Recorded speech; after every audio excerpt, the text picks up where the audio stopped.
È un evento eccezionale, è una cosa drammatica che colpisce Venezia, ma penso colpisca tutto il mondo, visto l'entità di chi ha interessato. Ci sono diversi bambini e questa è la cosa più drammatica. Tra i passeggeri del bus precipitato dal cavalcavia a Mestre c'erano 5 minori, 2 purtroppo sono deceduti, la vittima più piccola, appena 1 anno e mezzo, l'altra 11 anni. Negli ospedali di Treviso e Padova ci sono invece i bambini feriti. Sono stati principalmente traumi, poi la gravità di questi traumi in alcuni è stata complicata dalle ustioni.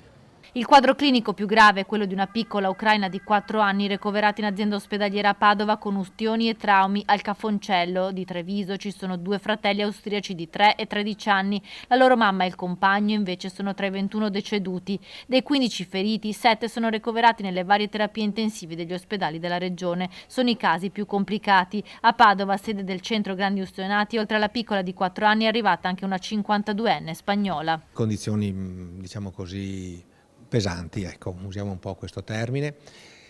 Sono persone sulle quali stiamo facendo di tutto di più per cercare di venire a capo, insomma, ecco, delle problematiche pesantissime che hanno. Vediamo un po' la situazione come evolve nelle prossime 24 ore. A Treviso, oltre ai 2 fratellini austriaci, è ricoverato il padre di uno dei 2 piccoli, poi c'è la mamma della piccola ucraina portata a Padova e uno spagnolo, marito della 52enne. All'ospedale all'Angelo di Mestre ci sono invece 6 feriti, 3 ucraini, un tedesco e 2 ancora da identificare. Una turista francese invece è ricoverata ad Olo e un croato a Milano. La macchina dei soccorsi ha mobilitato tutto il Veneto con 40 ambulanze e l'elisoccorso che si è alzato in volo da Treviso per ritrasportare i 2 casi più gravi a Padova.